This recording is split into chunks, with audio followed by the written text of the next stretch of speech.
Whai naski nau tō. Ke he whiauhi o e tau ni. Te teo ke nau hā mai I he whiwhini. I he ngahi. Ai te whakakulupu.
Beautiful, mo kata ki o te pasipasi mai, koe misto ngā ia, koe taha pe mai toko tahaua koe te nau weipa, ki he whiri misi o ua whe ua wha. Thank you, ladies. Kata ki o pasipasi mai ki nau tolu. Te nau fōki nau tole te teo ki whiau koe o i whia Fifita Sarong wea. Pea wai ngahi pale ki ai, tuunga hea ngalele tau kau sponsors. I he taini milo lo tonga koe ne nau te teo mai ki he whiau i whikaua. O e Filimisi Heilala. Talungan me sila pelua, me hati ho. Kau ni kau tengah nau variari he tare ni ti. Kau e tokotolu pe, ai kau tengah dan.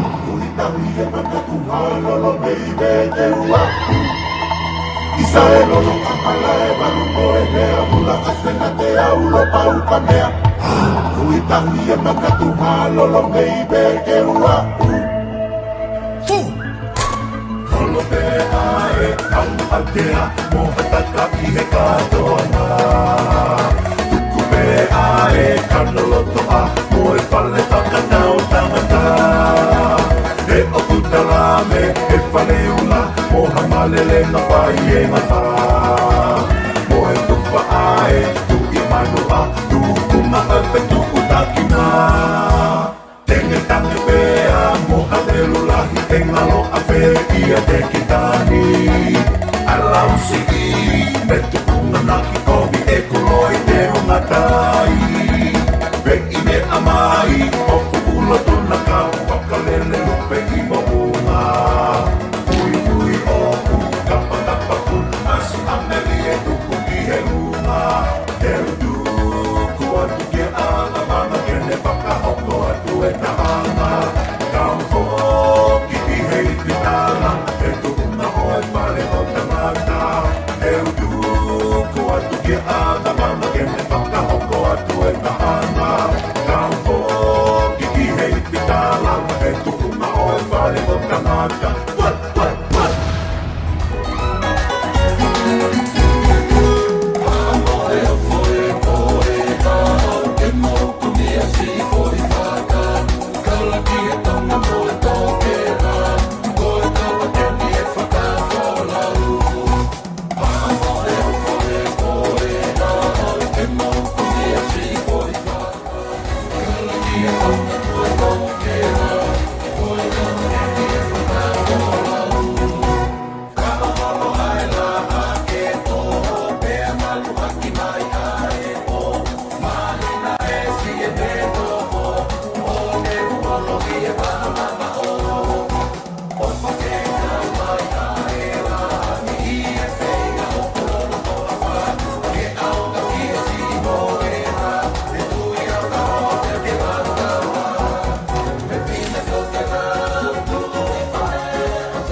Ia be mei he sila pelua. Mesi whikaurua ki Talanoa Moheloto Fifita. Ko e whafafonga ia o e takmamata. Whilst our first contestants making her way to the stage as one of the pioneer members of Tonga's first national basketball women's team, Talanoa explored creative ways to promote healthy living and climate action through sport. Simultaneously, through her work in the National Museum and Taualunga classes for children, Talanoa's love for dance became a vessel for cultural preservation. She now uses every opportunity and platform to share how other women and girls can make a positive change in their communities by doing what they love. As an Oceanian, just as much as she is Tongan, Talanoa is hoping to use the Miss Heilala stage as her next platform for advocating good stewardship of one's health and well-being, culture and the environment. Ladies and gentlemen, let's welcome one more time Talanoa Moheloto Fifita.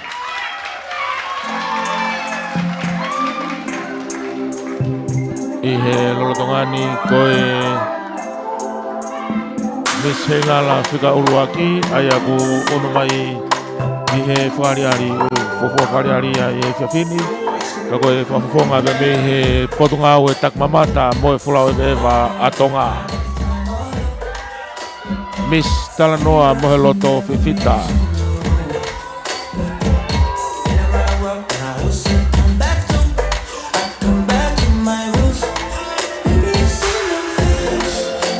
Lolotonga whako ai ni whariari he lolotongani Tapu mo e kao whakawhe mahuinga Seki toa tautaha Whamiri mo e maheni Moki mo tolu honokotoa pe Oku taulo nuku I he kolo Heilala I he ewhiawhi whaka ofa koe ni Kai a tā mo oku Talanoa Moheloto Fifita Ki o Talanoa atu Ki hoku wala matātahi te sarong wear. My sarong design tonight is an original creation made with so much love, passion and great talent. The knots and twist of my sarong simplify the ties we have with all of our neighbouring Pacific islands through our Pacific Ocean that binds us together as one ocean and one people. And for when I'm swimming in the Pacific waters, I want to be seen and admired as the brown-skinned tahine Tonga. For my material and design of my sarong, it depicts the hard work and printing craft of the Felicia Brown Action and the ladies of Fine Pacifica Aotearoa Trust and Ms. Joey Jolene Mataele, clearly showcasing the Tongan tapa design, a significance of my culture and what I am proud of as a young Tongan woman. Just like the theme of this year's Heilala Festival, My Kingdom, My Pride. Ladies and gentlemen, Miss Talanoa, Moheloto, Fifita.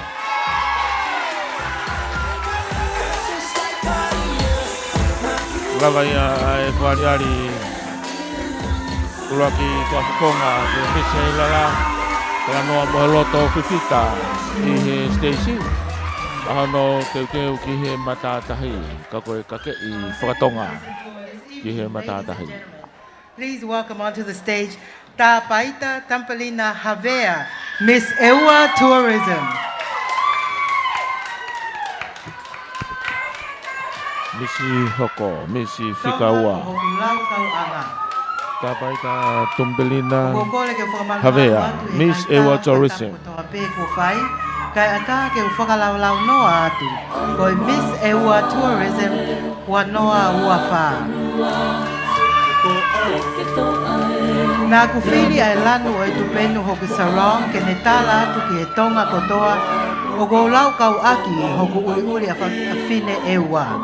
He koe ngei ai a o whine tonga, koe anga noko, moe mo ui anga maa.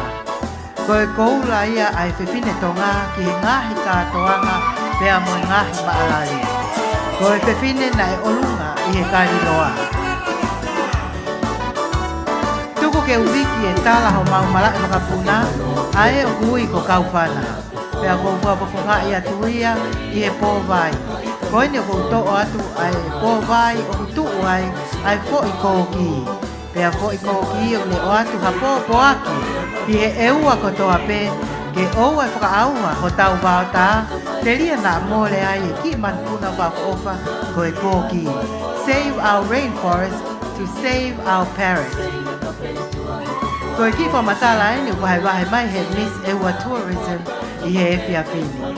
I he tau ne whai velata ne te paki ai, a tau whaahau ko tui kano polu pia mo lau whiritonga ko tui tonga. Nai e haongo tau te hina e eua ko kauwhana mo puaka tau. Nai alo le ata tau whaahau ia ki eua, o kole ki a kauwhana ke ne hau o whahai mo ia ki tau i a lau whiritonga. Nai o mai pe kauwhana puaka tau ke alu ka mo tau whaahau, aki e na palo mesi ka pao e mate a puaka tau, pia whakafuk mai pe ki eua. E kolau at lewa puaka tau ki velata, pia whakaholo mamata e ni tari tangata, pia mo ene tau. Iku nai a tau whaahau. Nai tā i whuka puaka tau ia o mate, i e osi tau pia ngalo, i e taki tau ai palo mesi, o whahoko ai, a whafoa o pehe kua ke hau pia kui. Pia pōpua ke pōni, o wana ke monu ia pe tai maarie, pia ngalo lewa i ngahi tokoni. O wana ngalo ho tau tonga, e tau Laukau'aki.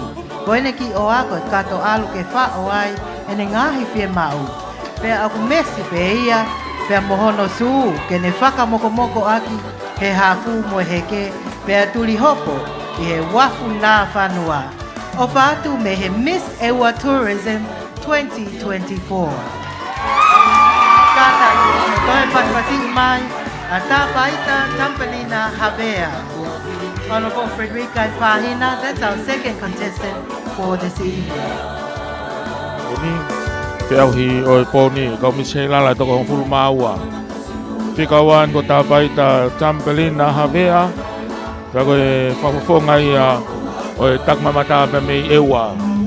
Mahuinga hano malui o e olu akau. Na fuanga ia o e Kakape koe koki e whakawhanua ai ewa. Miss Lady Maria Tonga, Australia. My name is Gabriela Maria Augustina Lomomailangi, and I'm currently 18 years old, turning 19 this year. I hail from the Aluitalau, Kameli, Whangamisi, Niue, and Neafu Vava'u, with deep familial roots in the region. My father, Sosefo Kelekoleo Mailangi, comes from Wheletoa, Kameli, Whangamisi, Neafu Vava'u, and my mum, Angelica Melika Lomomailangi, is from Aluitalau, Niue, and Neafu Vava'u. Ladies and gentlemen, can we welcome to the stage this evening Miss Lady Maria Tonga, Australia, in the Sarong category this evening.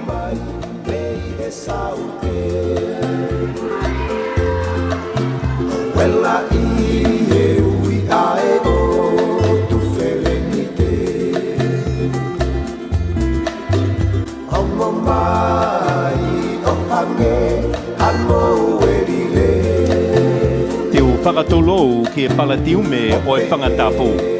Ko e whālu te anga o e ko veivo saki ki e aho kātoanga o e Heilala. Talanoa mo haavavanga he whaivalea, kai hualela atu si oku ka kei ki e matātahi a ia oku aiponi. Ko hoku te unga, ko e Nuku'aloto mo e whakapona e ki ia, a si e ku whangawha e me he palataisi o e alo i talau. O whakahaia he tupenu o whaiki ai si o ku whakaangiangi. Ko e lanu pulu, ko e lanu o e tawhitonga, pe i kai haloa. Ne omi ia me he lalanga tupenu o si e ku whangakui me he matapā whatunga koa, io ne lalanga aki e ofa, o anga whakamau ke mahino hoto engi naki mo hoto hinoi ne omi ia koe whakataipe ki e maa Moheloto hanga maalie oku i he ki i whinamuini. Ne omi ia o tā ki ai ngahi nge esi whingota whaka ofa oku whe parekina i he vaiko lelea mo e taulanga pua talefusi. Ko si oku uhinga oku si i peunga ka ko Hoku Nuku'aloto i he pōni o ko ne tala ai Hoku Tonga i he loto o ko whangamārie. Ko Hoku Laukau'anga. Ladies and gentlemen, please put your hands together this evening for Miss Lady Maria Tonga, Australia.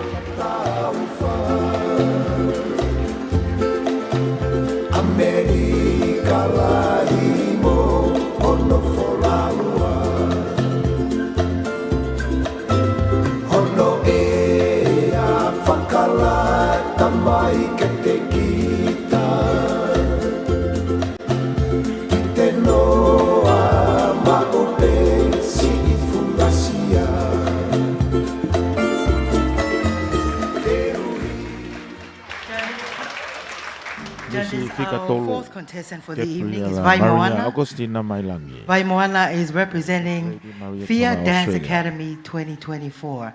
Her name is Vai'moana Akesa Lois Holeva Malupo. Toitu te marae o Tane, toitu te marae o Tangaroa, toitu te iwi. If the land is well and the sea is well, the people will thrive. Vai'moana's sarong piece is a stunning embodiment of Tongan heritage and identity. Her choice of light blue incorporates the essence of Mary, Mother of Jesus, symbolizing her virtues of boldness, bravery, and unwavering willingness to respond to the needs of the world. The serene blue color also serves as a poignant reminder of the vast ocean that connects us, echoing the words of Eperi Hau'ofa, just as Hau'ofa expressed, our ocean is not a barrier, but a highway that unites our islands and cultures. Boldly placed on Vai'moana's sarong are the images of a kalosipani or frangipani, a niu or coconut tree, the ha'amonga a Maui, and the beautiful matatahi or beaches here in our kingdom. The kalosipani signifies the blossoming of our dreams and aspirations, nurtured by our roots and traditions. The niu represents resilience, adaptability, and the essence of our culture. The ha'amonga is a reminder to us of the importance of preserving our culture and traditions, our history, while we forge ahead into the future. And lastly, the image of the beach is more than just scenic landscapes, but the embodiment of the harmonious relationship between our people and nature. Maa'imoa's sarong gracefully wraps around her body, adorned with elegant ties which begin at her shoulder, symbolizing the weight and responsibilities carried by Tongan people in modern society, which then intertwines around her. This beautifully represents the fusion of culture, faith, and the modern world. Despite being away from the physical soil of the Tongan Kingdom of Tonga, Maa'imoa's attire signifies an unwavering connection to her roots and heritage, showcasing the enduring bond between her people and their ancestral homeland. Honorable Frederica and Fahina, ladies and gentlemen, this is your contestant number 4, Maa'imoa Agesa Lois Holeva Malupo. She is Miss Fia Dance Academy 2024. Kata ke paspasi mai finimui fitafa I feau deu nga koe ki matatahi e whafufungai mai Miss Fia Dance Academy. Tau fia foko hui ku hena this county tahe ta kwa sponsors pe mo e kaupopo lahi ki Heilala he ta ukotoa pe.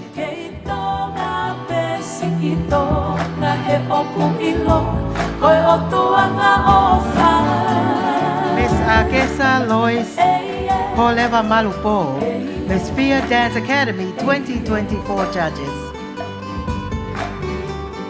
Malupo ko Miss Fia Dance Academy.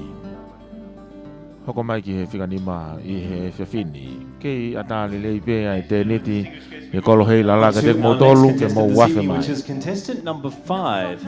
Miss Praxis New Zealand 2024, Miss Mele Maa'imoa Heloto Kalafi Finau. The focus for Miss Praxis New Zealand Sarong swimwear tonight is the connectiveness of us as Pacific people to our moana and the importance of our wha'ikawekoula to Tongans everywhere.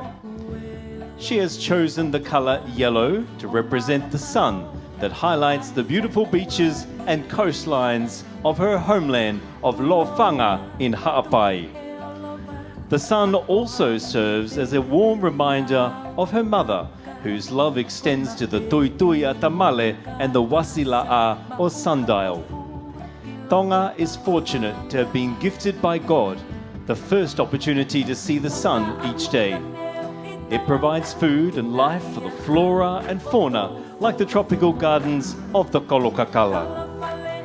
There are 4 ties to her sarong that represent our 4 golden pillars or wha'ikawekoula. Number 1, the first tie covering her neck or kia'u emphasizes respect or whaka'apa-apa for God, King and country.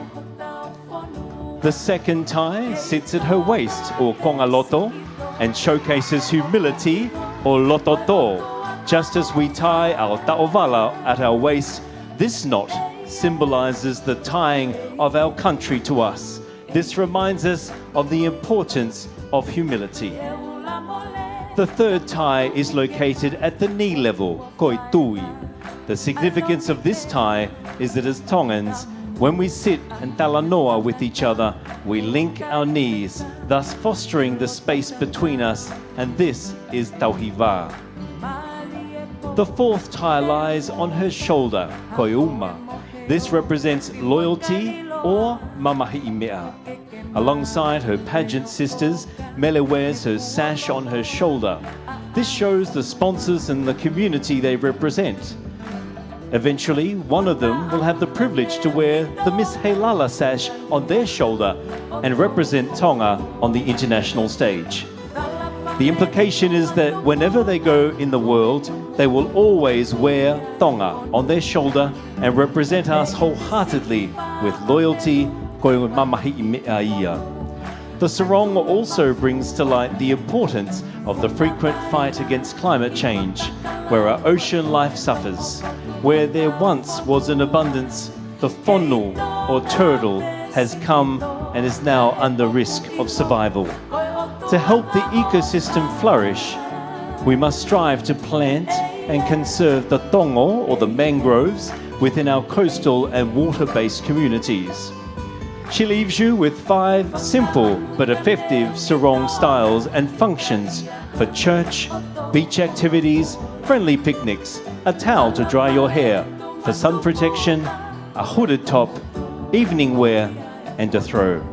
Si Ikainga, Mr. Praxis New Zealand, Mele Maa'imoa Moheloto Kalafi Finau, your contestant number 5, Toa o Whātu.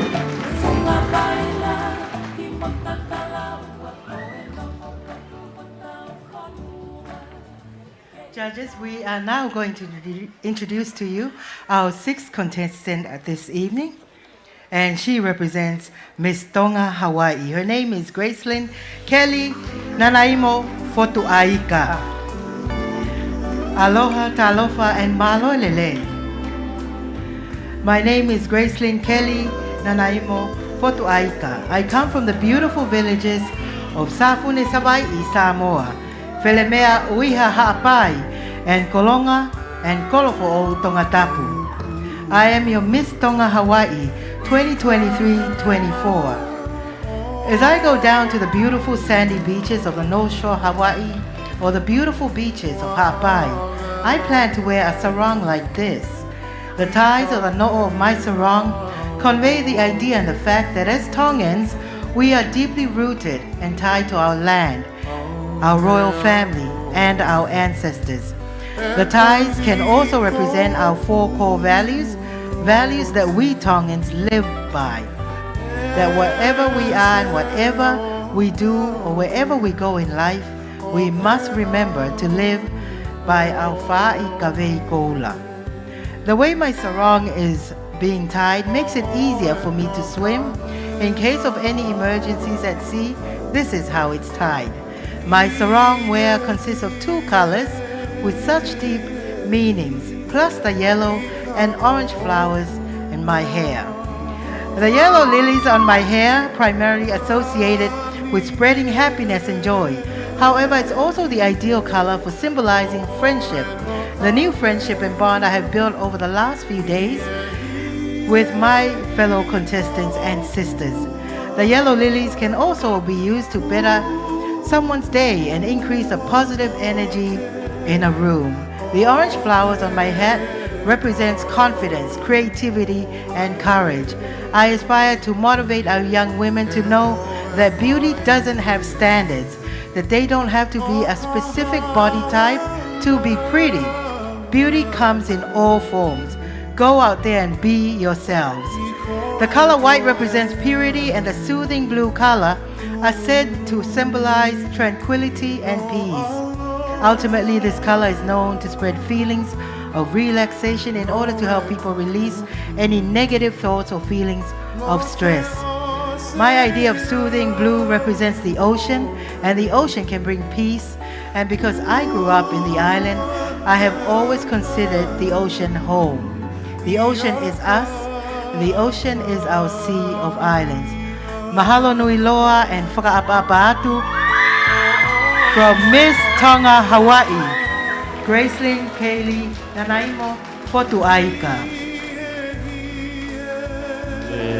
Lau ka toi fika ni ma mo fika ono. Ani na yang fika ni ma ko mele mai Moheloto kala fifinau. Gracelyn Kelly Nanaimo Fotu'aika ni. Hoko mai ko ni.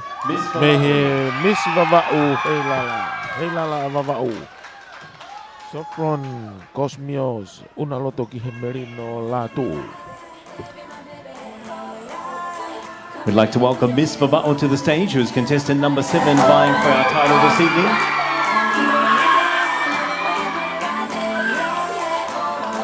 To our guest of honour, honourable judges, ladies and gentlemen, please allow me to introduce myself and my sarong wear. My sarong was dyed from Nuku'alofa and hand-painted from the Halamangaono. I used the colours blue, green, red and yellow as it shows the beauty of the Fata Ma'afana. On my sarong, it was hand-painted with a woman weaving a mat. to represent our talented women from Whalehanga. A kava plant representing the hard-working men of Tōkanga. And lastly, a humpback whale. As we are now heading to our whale season, Vava'u is home for these beautiful creatures. They travelled from Antarctica to our ocean to breed and to feed. It attracts tourists from all over the globe to our islands to witness the natural beauty of Vava'u. I use different knots on my sarong as to remind us of our journey in our lives.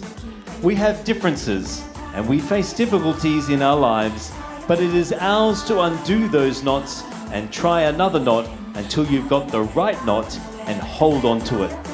You may be trying to do it yourself or with help of others, but do remember, there's no man is an island. We must stand together, work together to achieve that goal and your dreams in life. Tu'au Fatu from Miss Vava'u, Fata Fata Ma'afana, Moilolo, Ahalai Valu.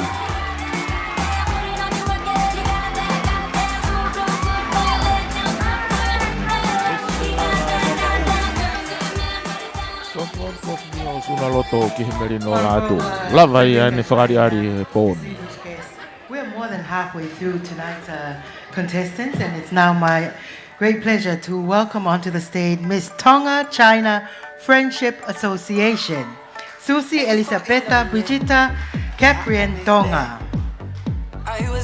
Miss Tonga-China Friendship Association, Susi Elisabetti Brigita Caprian Tonga. Garment crafted from soft chiffon fabric that drapes elegantly around her figure.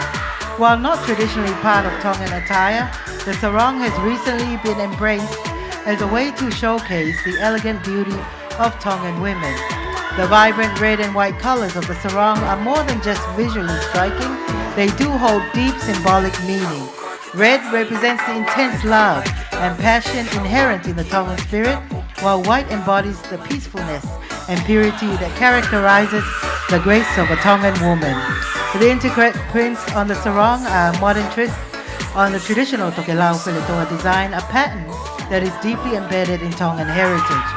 This fusion of tradition and contemporary style not only celebrates the island's rich cultural legacy, but also showcases the innovative spirit of its people. When wrapped around the body, the sarong accentuates the natural beauty of a Pacific Island woman. The chiffon fabric falls gracefully, highlighting her elegance and the gentle curves that reflect her strength and femininity. Moreover, the sarong can be worn to showcase one's beauty while still adhering to the Tongan tradition of whakaapa'apa. This tradition emphasizes modesty and dignity, ensuring that the wearer honors their heritage and presents herself with grace and respect. Whakaapa'apatu from Miss Tonga-China Friendship Association. Judges, that's our contestant number 8, Susi Elisabetti Brigita Caprian Tonga.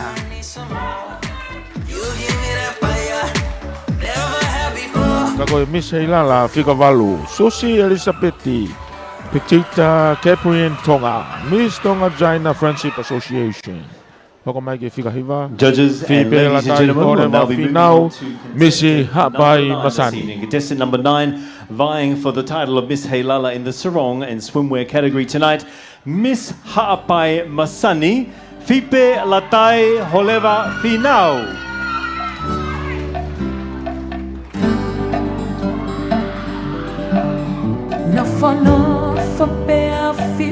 Tonight, ladies and gentlemen, Miss Ha'apai Masani, Fipe Latai Holeva Finau, is wearing her sarong, displaying the image of the beautiful islands of Ha'apai and its seashore. The blue color she chose simplifies the importance of purity, and love comes from within the beauty of a Tongan woman. Ka hoku Tonga, ka hoku Laukau'anga. The knots on her sarong portrays the undying love of culture, connecting the 4 golden pillars te koe whaikave koula. Ha'apai is known in the Tongan group of islands for its beautiful essence found in our beaches. Matatahi ma'a pe koe fo'i one one, io he ko hai tene toi e kei. E momoiki oi one siliva oi otu haapai. Pe toai e lea o pehe otomotuanga o fa. The sarong is tied in a manner fit for a perfect tan for a whiwhinetonga, providing a glimpse of what hoi hoi fua means and the respect a Tongan beauty deserves in diversity. The uniqueness of this ha'i symbolizes unity. Fipe Latai Holeva believes in whaka'apa-apa in every aspect. Drowning into a beautiful ocean for a beautiful swim and bath. Not only for recreational and peace adventurous, but for a perfect dive for source of food and shelter for family. Io, koe Maa'imoa mo ui ia, ki si oku kai ngā koe matātahi, tautai, mono tohoa ki e whalau ewe ewa, ki e taki mamata, ke lawe ai si oku kai ngā haapai. Miss Haapai sarong style signifies and enhances the resources that nature of the sea can bring, creating assets. The white colour with the blue vibrant is mixed to catch the calmness and vibrant spirit of the sky, reflecting on a deep blue sea that unites us as one. Io, koe tautonga, o ku whakatataha ia ehe o wha. Tying the sarong to her waist is a prolonged duty for a whiwhinetonga to own the beauty and happiness. Mo to'o ka venga he whai mea lava. Malo Aupito and Tua Ofa'atu. Welcome again, Miss Ha'apai Masani, Fipe Latai Holeva Finau.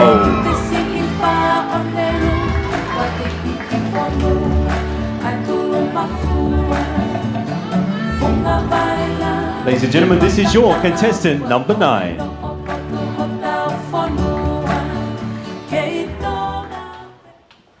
It's now my pleasure to introduce to you your contestant number 10. Judges, we have for you Racheal Angelica or Manakakapu Guttenbeil. She is Miss AGT and Maa'imoa Catering. Ogokole ke ufuka malu atu e ngai tala malu o e whonua. Kaya tā ke whakahoko atu ai whakamatala o te unga matātahi. Because Sarong o Miss AGT o Maa'imoa Catering, Racheal Angelica o Manakakapu Guttenbeil. Ko e kaweina whoke Heilala wanoa ua wha, ko Tonga ko Laukau'anga. Pea ko hono uhinga ia, pea ko whiri e Miss AGT, pea mo Maa'imoa Catering, ai lanu o Tonga, ko e lanu kulokula mo hinehina, ki ono te unga Sarong. Pea koe lanu kula foki koe lanu ia o Heilala. Koe fungani matalai akau whakafonua o Tonga. Pea koe taha foki o I misi o ne whakaha aki ai Heilala Festival. O whakatapa aki ne Sarong ai kupesi Tonga koe whata o tui Tonga. Koe Laukau'anga ai Miss AGT. Koe Maa'imoa Catering ke tau puke puke e tau wanga whakafonua ke tu'uloa. Eu kei Tonga pe a Tonga. Kono sei ko matalai sinai takala na e toli me ngoue o ene kui tae Guttenbeil me e api ko Manakakapu ke whai aki hane whakamokomoko i he kātoanga Heilala.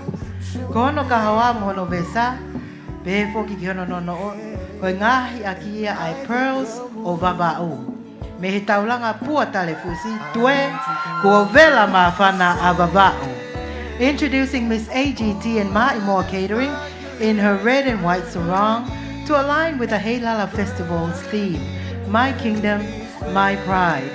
These colors symbolize the Tongan flag, the Heilala, which is our national flower of Tonga, and also the logo of the Heilala Festival.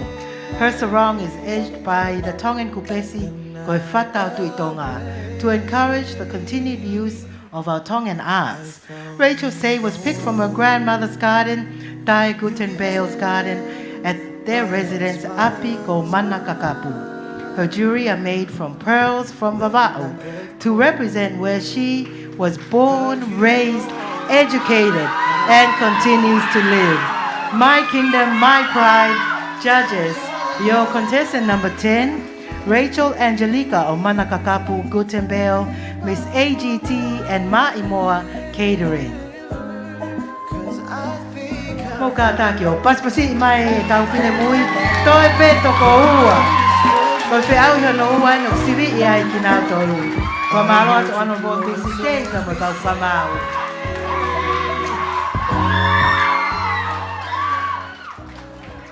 Thanks very much, Paula. We're going to move along now to our second last contestant in the competition this evening, which is contestant number 11. Ladies and gentlemen, contestant number 11 tonight is Selafu Tiana Bakapuna, Miss Apraxis Tonga.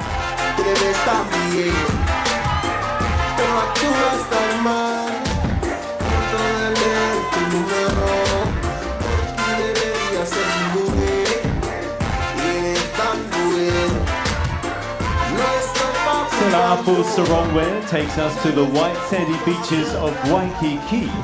Selafu chose a vibrant rainbow colour palette associated with positivity, diversity and a sense of harmony. As a young lady moving up in the corporate ladder in the hospitality industry's fast-paced world, Selafu chose a versatile design. The one-piece sarong ensures effortless transition from a beachside stroll to a casual sunset cocktail. The sarong top is interchangeable as an elegant halter top or a stunning one-shoulder sleeve where you'll turn heads and feel fabulous. Selafu loosely wraps the sarong around her, revealing eye-catching, match-tight, looking beautiful and modest without compromising value as a daughter of our Heavenly Father. The tie of the sarong on the waist, either left or right, enhances the natural beauty of a woman's hourglass figure. A reminder to Selafu, it is an indelightable link between her motherland and herself. Koe no no'o ai whanua kia te ia ki hono Unaloto. To complement her sarong, staying true to her roots, Selafu's braided hair in fine, intricate weaving is the crowning glory of a woman's virtue, a salute to our resilient Tongan women's major role contributing to the livelihood and economic stability of Tonga marketing fine mat weaving and handicrafts. To complete her sarong wear tonight, Selafu accessorises with her favourite cowboy hat, paying homage to her hometown of Magna, Utah, land of the Eagles and Cowboys. Yeehaw! With her say and friendly smile, the only adornment for this one tahine Tonga. You can take the island girl out of the island, but you can't take the island girl spirit out of her. He keike ngalo a Hoku Tonga, my Tongan, my pride. Hoku Tonga, Hoku Laukau'anga, ofa atu, Selafu Bakapuna, your Miss Kalapu Kolokakala, Salt Lake City 2024, contestant number 11. Miss Fika taha Selafu Tiana Bakapuna, Miss Kalapu Kolokakala. Judges, I know you have Hoko mai ki whakaosinga, ako sita whaalangi ofa ki Vava'u, Guttenbeil. We are now ready for our final contestant this evening. 12 young ladies are competing for the Miss Heilala. Your 12th contestant is Akosita Fa'alangi, Ofa ki Vava'u Guttenbeil. She is Miss Apraxis Tonga. First occurred in the world. Miss Akosita Fa'alangi, Ofa ki Vava'u Guttenbeil is contestant number 12. Her sarong swimwear for tonight symbolizes the concept of renewal and unity, reflected in an ocean that combines her three different identities or places of standing as a wahine toa, Tamaita'i Samoa, and Ta'ahine Tonga. Akosita chose the color sky blue to reinforce the idea of the connectedness of her different backgrounds, regardless of the difference or the distance between the lands of her ancestors. They are united under one blue sky.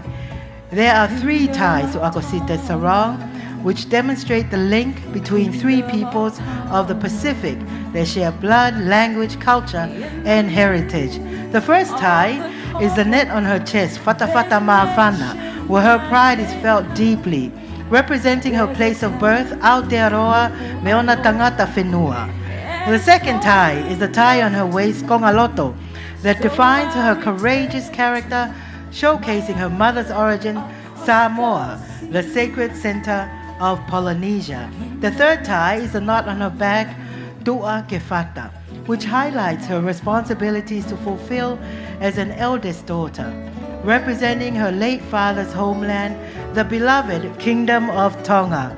Miss Apraxis Tonga showcases her modern sarong, portraying the reflection of the sun on the ocean's horizon, where the humpback whales find their way to Tonga during July to October.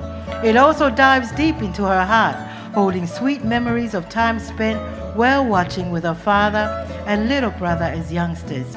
Miss Apraxis Tonga leaves you with 3 styles of her modern sarong wear that could be worn for beach parties, hot summer days, and a late night stroll on Vuna Road. See, Kainga, what is in my heart is that it is not the sarong that defines us, but it is a person that defines the beauty of the sarong. I am Miss Apraxis Tonga, Akosita Fa'alangi Ofa ki Vava'u Guttenbeil, your contestant number 12, Tua Ofa e Kiatu. Judges, that brings us to our final contestant tonight. I know you have a tough job in front of you, but I think we'd like to see them all come out again. Right, Lave Iloa? Our 12 contestants will now take the stage. Absolutely, Mona. I think it's a great opportunity to see everyone together on stage. Ladies and gentlemen, would we like to see all our 12 girls on stage tonight? Kata ke o paspasi imai, ai kau fine mui hono kotoa. Toko tahaua unau fe aui, ki he sarong o e fiafini. Koe nau hu whakatata mai ki he whunga Stacey. Toi whanga maari e kau whakamao ki toi si o whakaosi whoki o nau ngahi te unga matatahi I he ewhia whini. And this will also afford an opportunity to our judging panel to finalise their scores and have one last look at all of our wonderful, beautiful 12 girls tonight in their sarong swimwear. Ladies and gentlemen, let's welcome to the stage our 12 contestants for Miss Heilala 2024. Thank you again to our judges, Honorable Lucy Day, Lami Maka, Amelia Helu, Olivia Philpott, as well as Erin Gleason for your time and your efforts tonight. Lava kakatoi whariari e kau Miss Heilala toko fulu maua. Miss Tourism Koe ni Talanoa. unau toi whoki mai, kai ha wakai whakauski ai whakamau I pōni. Kampalina Havea. Miss Lady Maria Tonga, Australia, Gabriela Maria Agostina Mailangi. Miss Fia Dance Academy, Vaimoana, Akesa Lois Holeva Malupo. Miss Apraxis New Zealand, Mele Maa'imoa Moheloto Kalafi Final. Miss Tonga Hawaii, Gracelyn Kelly, Nanaimo Fotuaika. Miss Vava'u Heilala, Sophron, Kosmios, Unaloto ke Melino Latu. Miss Tonga China Friendship Association, Susie Elisabethi Brigita Caprian Tonga. Miss Ha'apai Masani Fifita Tai Holeva Final. Miss AGT and Maa'imoa Catering, Racheal, Angelica o Manakakapu Guttenbeil. Miss Kalapu Kolokakala Selapu Tiana Vakapuna. And last but not least, Miss Apraxis Tonga, Akosita Fa'alangi, Ofakine Vava'u Guttenbeil. Koe toko Hawaii. Ladies and gentlemen, put your hands together for your 12 Miss Heilala contestants tonight competing in the Sarong swimwear. Mo paspasi imai. A kaupina mo hongo pulu maua. Nau veipa ki kalauni oi Miss Heilala uafe ma uafa. Fulu maua, kau Miss Heilala ki he tau afe wafa. Koe nau manuwa mai I he whunga Stacey. Nau ha whakausi mai ke kau whakamau he pōni. Vai hano sivi ki nā tolu, moho nau kakei ki he matatahi. Kau whamau, nau toi wakai whakaosi, ka te nau tolu koia. I he toko honga fulu maua I he pōni. Kei whakawhiatu, mo wakai mai he Broadcom, FM 87.5 FM. I he reo moe ata. Mo wakai lelei mai I he kolo Heilala. Ngai teu kua teu aki he kau whewhine. Kai ai fia lahi ki whamalo ia ki mo tolu kotoape. O toko ni mo pou mai ki he whamafola. O le ti o walwhitu poinima FM pe me he kolo Heilala. Pe whoki ke tau Broadcom FM 87.5 Broadcasting.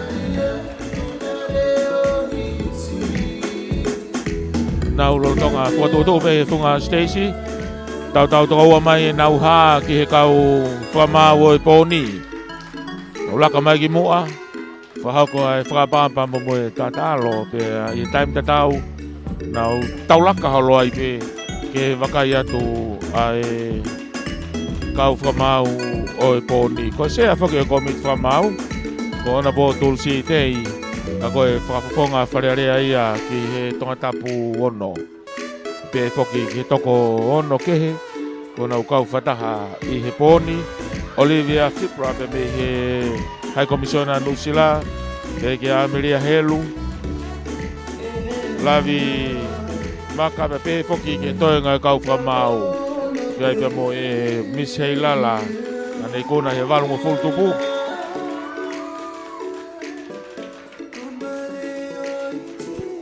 Ko Curry ai kau whamau e poni. Kake, koe lava e nau whapapa mo e nau toi ha mai. I he rotongani, koe toko wanu na toi whanonga mai. E na ha mai he kau whamau e poni pe mo e kakai. I he kolo Heilala. Ukai whakatawangi o ku wongolele iatu. Ia i he atalele. E whai whatongi ai o e poni.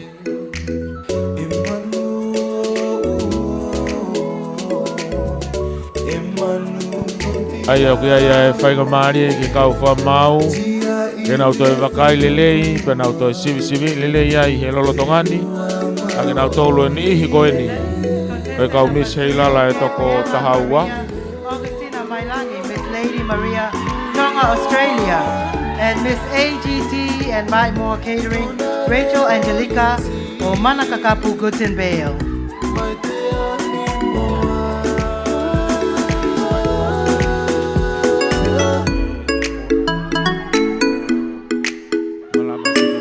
Pea mo e maka, lelei whiunga, pea mo e ponia.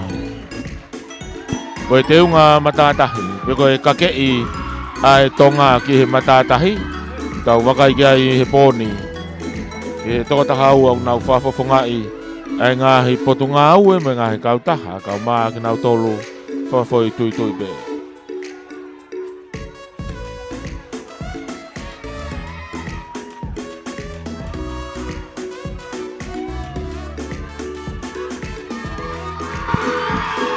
Nau laka mai, tau toko ua.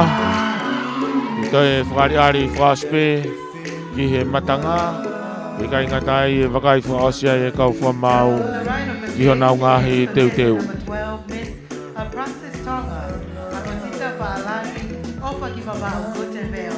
To the right is Talanoa, Moheloto, Fifita, Miss Tourism.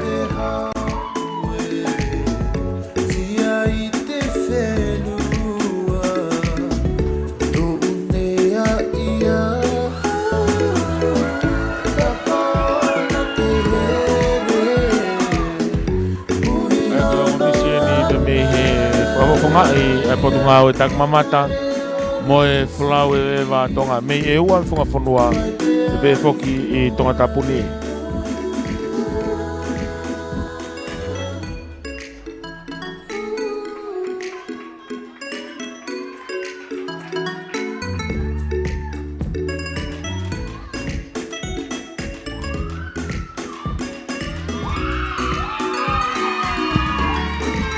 Kau whetonga mai ai pe, e kau misi he lolotongani.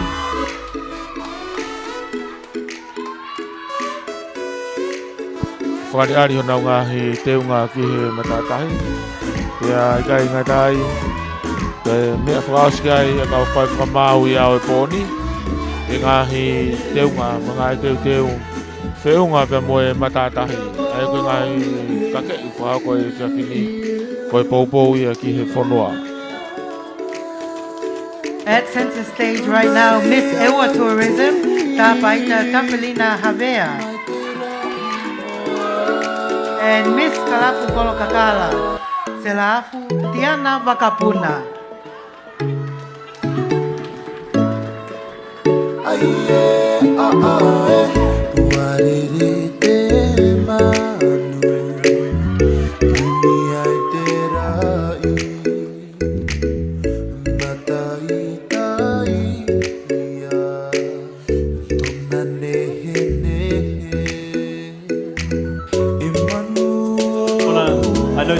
the judges have a very difficult job with the talent on the stage tonight. Absolutely fantastic. As they lead the stage, let's put our hands together one more time for our 12 contestants for Miss Heilala 2024. Amazing. 12 contestants vying for Miss Heilala this year. Second judging event tonight. Now, I understand Sila Pelua Academy have more items, Suli. Not one, but two more. Two more items. So we're very blessed tonight to have our Sila Pelua Dance Academy here in the house this evening. Let's give them a round of applause as we welcome to the stage. Now, while they're performing, this will give our judges time to correlate their scores, to match all the numbers, to work out all the categories, and then they'll pass it on to the auditors who are going to make the job to make sure that everything's being done the correct way. So, ladies and gentlemen, tukuangi mai whangamari koe ni ki kau whaiva koia me he Sila Pelua Dance Academy. Ka lolotonga koia e whakamao he kau whakamao mo kau a tita ngai poini koia me whiauhi o e whiawhini. Ladies and gentlemen, mo paspasi I mai ai Sila Pelua Dance Academy. Lotonga ni lotonga whamā pōpo he kau whamaua e nau pepa whakamāka. Ki he kau whiwhine tonga hulu māua, taimi te tau pe. Mau whainga māri e kau taulunga pe me he Sila Pelua Academy.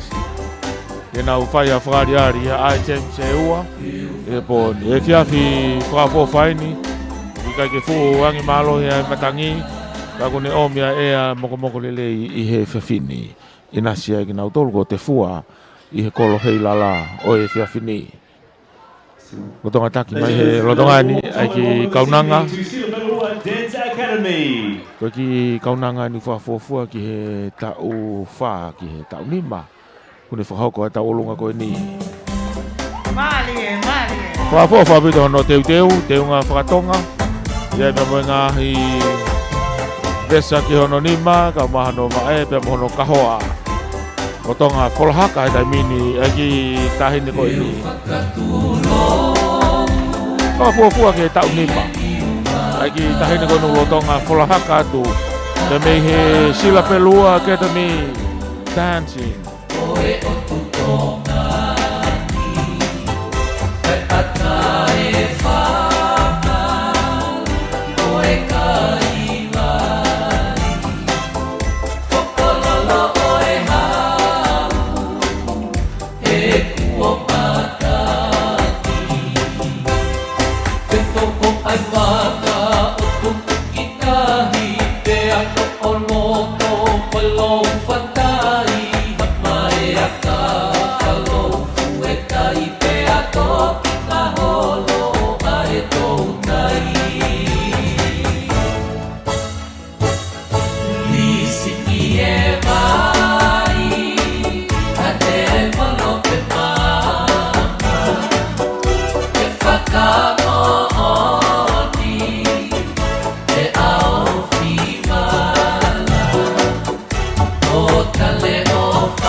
Hono teu ngā wasi teu lere I hono olo pāki lere ki he tawhaaki ki he teu ki whiwhine.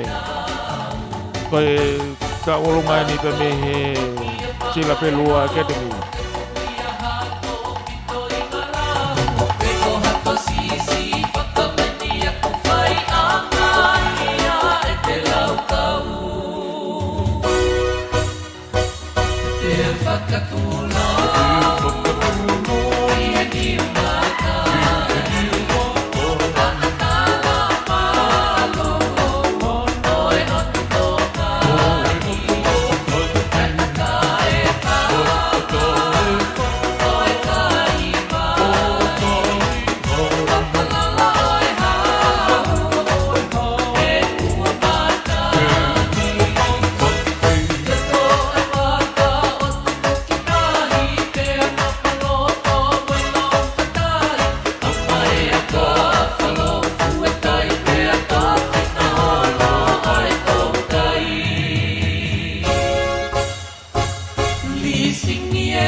Koe lava e uraki kulupu me he sila pelua Catering. Koe kulupu in honua. Koe whanau whiwhine. Koe pe moe whanau tangatai. Nau wahe le rei pe.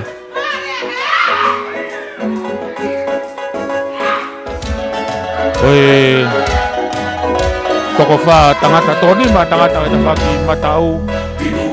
Toko walu whiwhine ke te whaki whakahi fo. Polhaka ia moe taualunga ia o poni.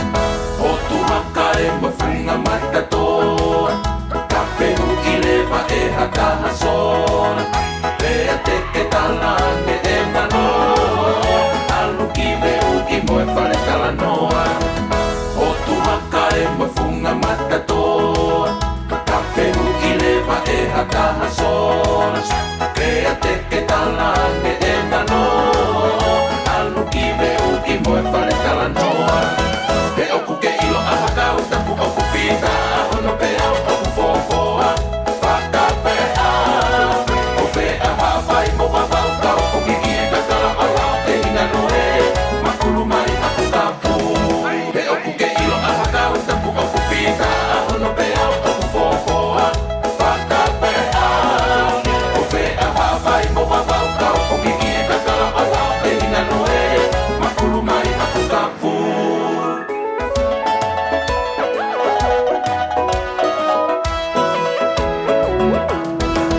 Vedeme Latu a tataka motonga, Komo mau api talu fuolo, Uo ilo ia e lupe ono, Ea e tuu ia o la wikuonga. Vedeme Latu a tataka motonga, Komo mau api talu fuolo, Uo ilo ia e lupe ono, Ea e tuu ia o la wikuonga. He oku ke ilo a haka o tapu oku whita, Hono pe au oku fofoa, Whaka pe a, O whea hawhai mo Vava'u ka oku kiki e kakala ala e ina noe, Makulu mai Manakakapu.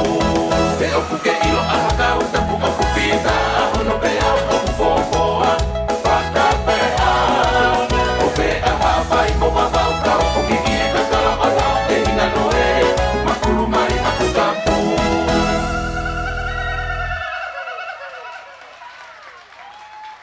Ladies and gentlemen, let's give it up for the Silapelua Dance Academy as they exit the stage. Mo paspasi mai. And ko whaiva koini pia me he Silapelua Dance Academy.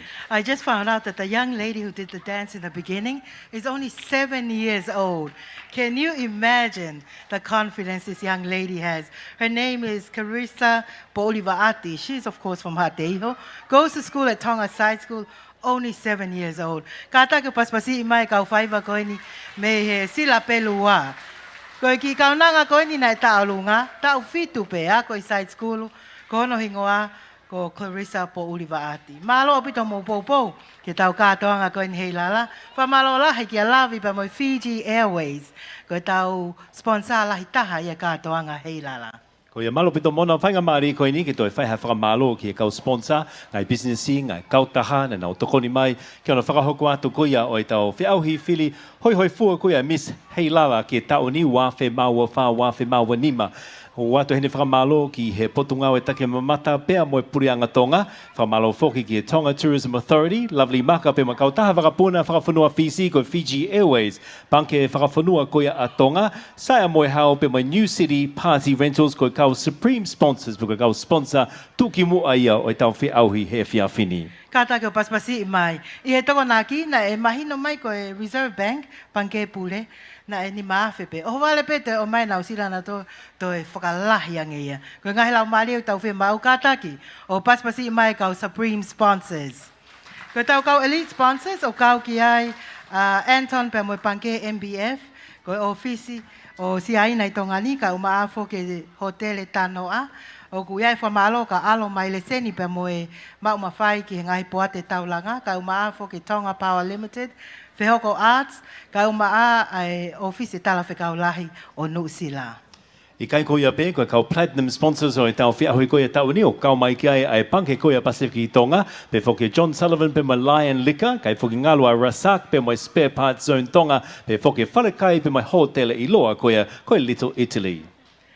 Pea koe grup whaka osi, o nau toko ni mai koe ke kātoanga Heilala wanoa ua wha. Whamalo ka Liz Cowley, thank you Liz, every year you support. Whamalo ka Liz pe moi Waterfront Lodge and Restaurant, ka umaa whaka Rob Sullivan, Billfish Bar and Restaurant, pe he whoki ki a Peseti pe moi Nuku'alofa Resort, Tonga Health, Vai Moana Media, Wheniu Beauty, ka umaa whoki a Nishi Trading, pe he ki a Sunshine Rentals, malo ki he M&J Water, nā nau tō kau mai pe ahoni, o ngā sponsor for all year koe whia tokoni pe ki he kātoanga Heilala.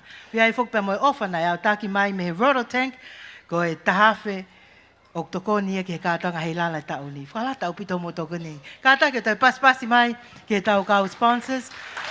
Aia koe ngai polokalama koe ni wike ko maliu atu nā nau tokoni mai ki ai. Ane afi koe interview, ahoni koe te unga matatahi po koe Sarong. Pea hoko to ai. Koe tālu ngā pongpongi tale ni ti he ato pule lulu. Whala i te. Hiri whaki ai kalauni. Oi Miss Heilala ua noa ua wha. I think we need to thank our sponsors, not only our sponsors, but our judges. Because tonight they've done such a great job and so efficiently and quickly. We actually have the results, right? We do actually have the results, Mona. Very quick work tonight from our judges and auditors, and I'd like to take an opportunity once again just to read out their names this evening, and I'd ask you to kindly put your hands together to acknowledge them at the end. Ms. Lovely Maka, Ms. Erin Gleeson, Ms. Olivia Philpott, Ms. Kerry Mataele, and Ms. Amelia Helu. Ladies and gentlemen, put our hands together for our lovely distinguished judges this evening. And of course, our chairperson for our panel of judges, Honourable Tusite, Malo Aupito. And not forgetting our two auditors there at the back, making sure we're following our schedule and following our rules, to Ms. Anaise Paletua and Mr. Nirashan Di Sanayanke. Thank you very much to our auditors for your great efforts this evening as well. Now, before we give you the final results for tonight's competition, just a little reminder, this Friday, the crowning will take place at the ball. And the tickets are now on sale. Make sure you pick your ticket up.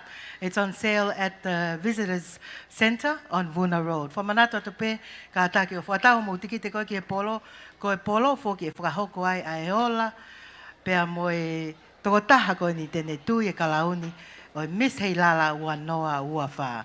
But without further ado, are you ready for the results for the sarong wear this evening? Ka ataki o paspasi mai tokotaha ua. I know you have the results. So, Mona, tonight the results, similar to the interview category, it's not in any particular order. So this is a random order. We're going to read out the top 5, and it's not in order. It's just top 5 for tonight. Ai hange koe na whamatalat koe anea fi he au hi koe ni e whaike eke.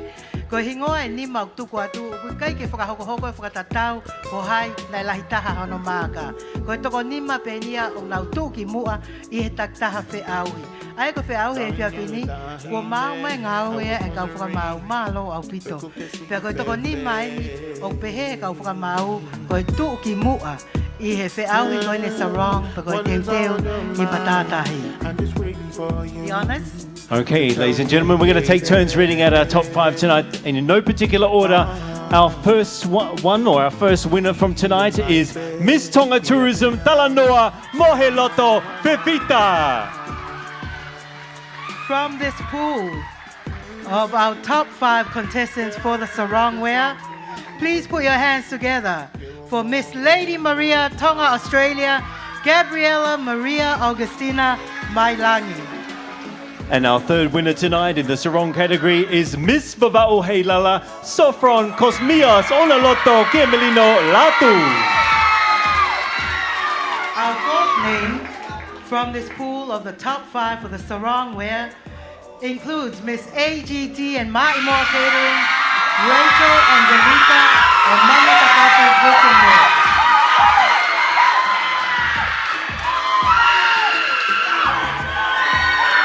And our fifth tonight, the fifth and finalist in our top 5 this evening, ladies and gentlemen, Miss Praxis Tonga, Akosita, Pa'alangi, Ofa, Ki Vava'u, Guttenbeil.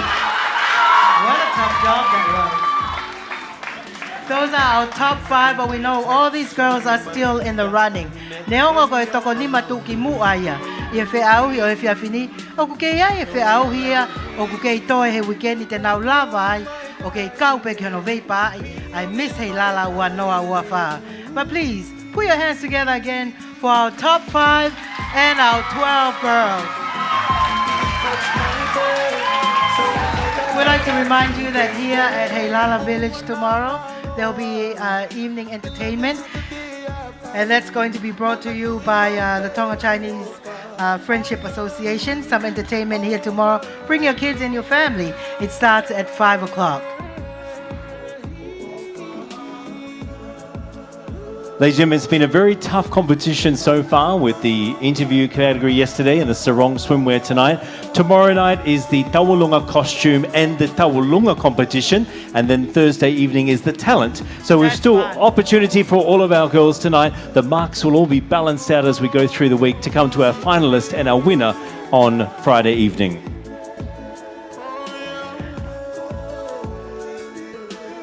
Whamalo taipe kia ki motolo mo kei poupou mai. Whamanata taipe te tau iheni ai pe a pongpongi. Ko whi ahi taalunga mo teunga taalunga. I he tō pule lulu o kuai whainga maari e ke kei hoko hoko taipe whi ahi kau whine mui koi ni. I whi ahi tale ni di paka whalai te koi polo ia. We have now reached our next part of the program. And we've done quite well for time. For the vote of thanks for tonight's event, we now call upon Tonga Tourist Association member Salome Po'oi from the Tonga Tourism Association to please say the vote of thanks. Whainga maari ko ni ka take o whakahoko atuai e whakamalo o e whiawhini, ai e whakahoko atuia e Salome Po'oi me e Tonga Tourism Association. Malo kau whine mui.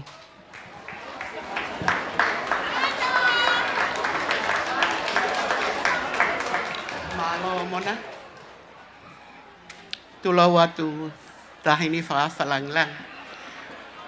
Pea koe whatongia o ku whatongia ka poni, koe lea whakamalo. Neongo ko o si lava ai ko ngalahi whakamalo no o atu pehe ongo MC. Ka neongo ia koe whatongia ne tuku mai kua pau peke wha.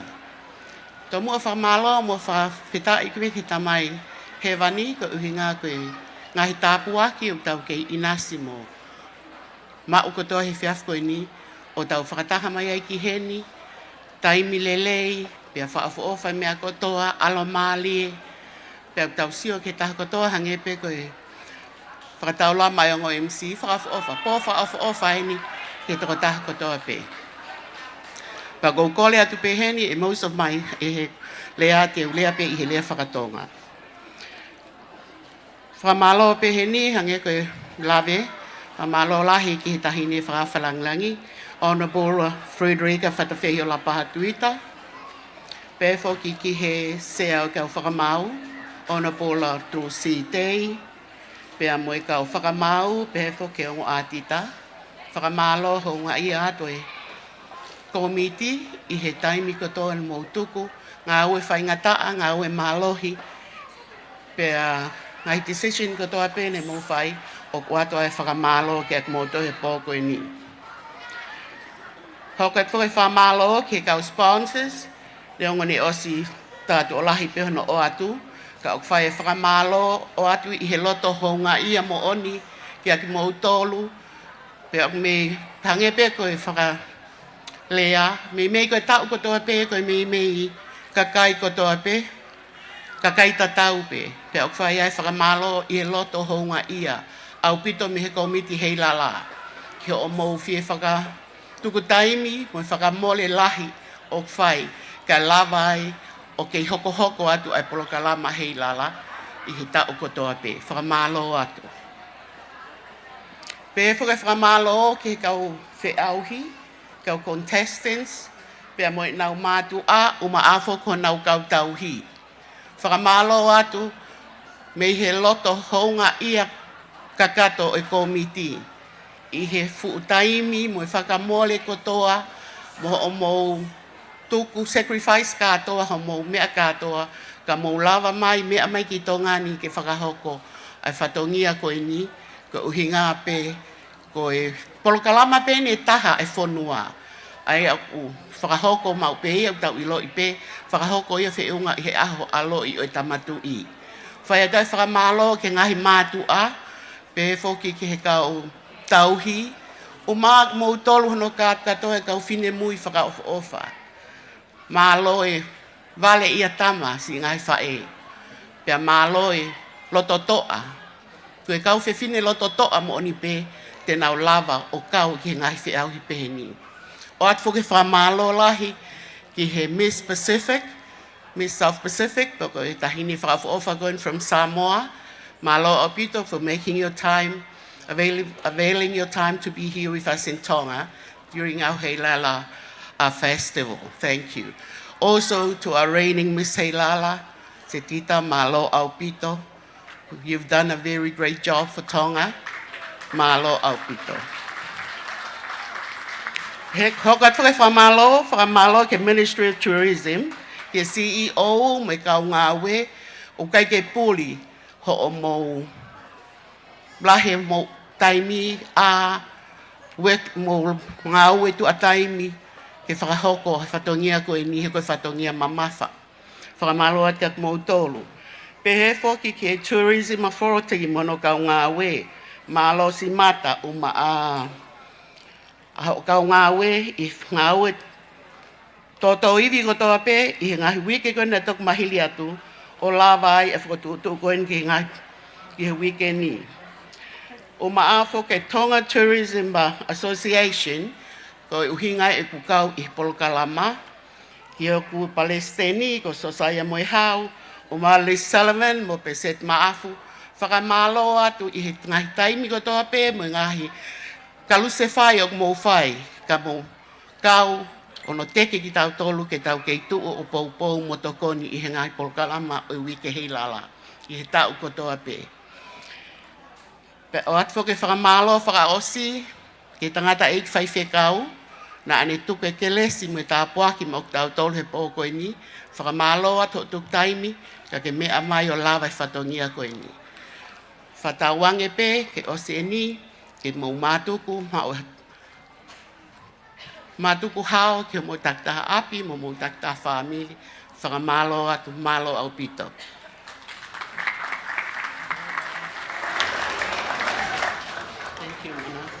Lava ia e lea whamalo salo Ko me e po. whamalo e whakahauka tia me Tonga Tourism Authority, Tonga Tourism Association ka ataki, e salo me po oi, ui heni folk whakataha mo Ruby Maafu, mo ki nā tole kau me mipa o e TTA. Ko e ngataanga e tau polokalama e whiawhini, na e pehe e au ke hiva, ta koe wawe au pito ngā ue kau whamau. Tau e whakaonga tu pehe a ki nā tole nau mau ai ngahi tuki mua koe ni, pe koe toko nima tuki mua i he whiawhini, Miss Tonga Tourism, Miss Lady Maria Tonga Australia, Miss Vava'u Heilala, Miss AGT, and Maa'imoa Catering, pe mo Miss Apraxis Tonga. Ko e toko nima e whiawhini, he ilo pe whea pongpongi, mo toi mea mai pea pongpongi. Ko e ngata anga e, pa kore ai heni ke tangata eik whai whekau, kene ka ataki o ke lesi, e tau whianga fia, i e whiawhini, pe mo i kaweinga, ko Hoku Tonga, ko Hoku Laukau'anga, ki he katoanga Heilala ua noa ua wha.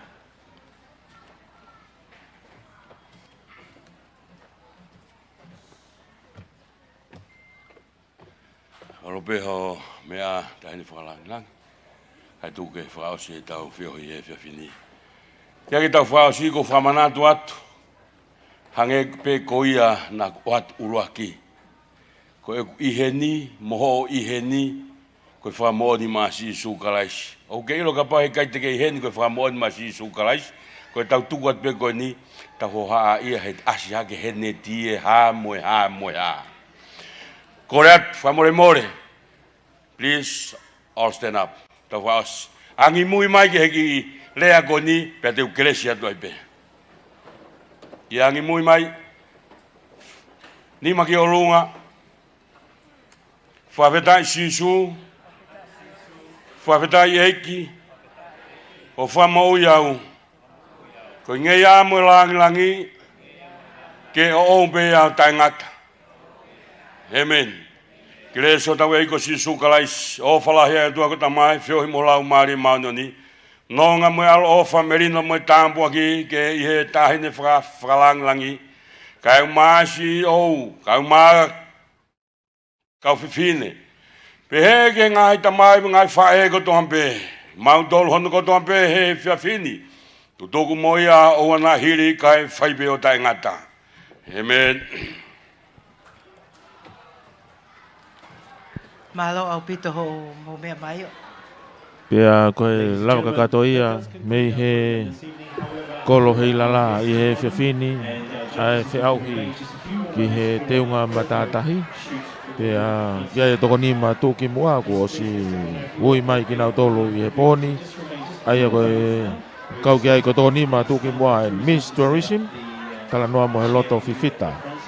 He foki kia Gabriela Maria Oxtina mai langi ko Miss Lady Maria Tonga Australia. Kia Sophron Kosmios Unaloto ki he Melino Latu Miss Vava'u ia Miss Heilala ia a Vava'u.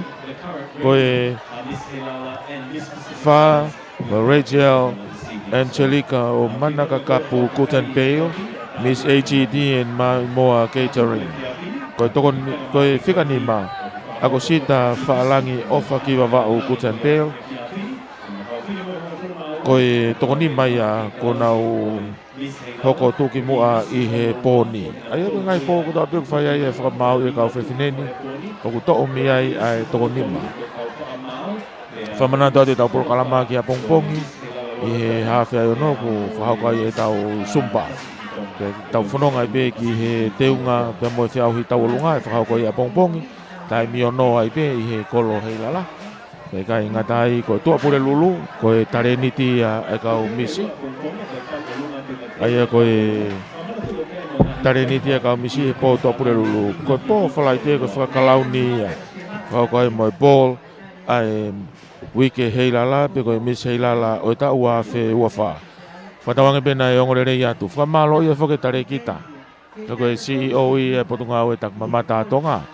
I e nau loto fie maari e ke whakapaanga. Ai whakamafola ko tau pia whahoko atu pe mihi wiki Heilala o e tau ni. Ngau ea ke tau Broadcom FM 87.5 Broadcasting. I e tau live stream, i e tau pesi Facebook. I pe fo ke tau retio walfitu po nima e whaema. Whatawange pena e ongolele i e whamalo lai whako kau hoa ngā ue. Whatarevu tui fua. Me sa ke whahamoki oa. No toka ngai ke ongolele i atu e ngahi reo pe pe ke ngahi ata. Whamalo whake kau whaita. Ai au kia ia aripate ki sina, pia mo pita takafua. Pia ko au firiso nuu fini anganofo, mei he kolo Heilala i he fiafini. Malo pita mo mea mai ka tau foki he ki he Vikilani House ke tau reti o walfitu poe nima e whaema. Ka mo mea.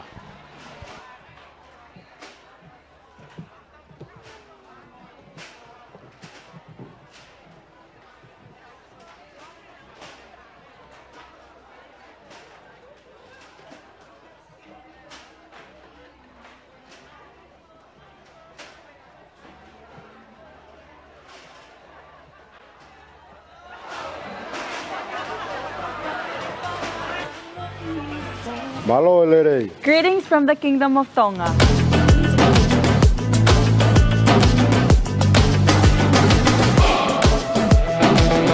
Hey there, folks. Are you ready for the adventures of lifetime here in Tonga?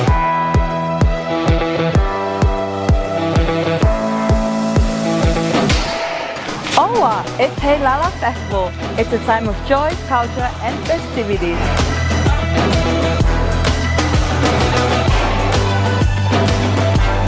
But wait, there's more. Let's not forget the warmth and hospitality of Tonga people. Let's not forget our magnificent friends, the whales. Calling all adventurous lovers, Tonga is the way with the epic lineup of sports, sea, and sunshine. So what you waiting for? Book your flight to Tonga and make a memory that will last a lifetime. Mark your calendars, 24th of June to 7th of July, this Heilala Festival. We can't wait to welcome you with open arms. Malo Alpito.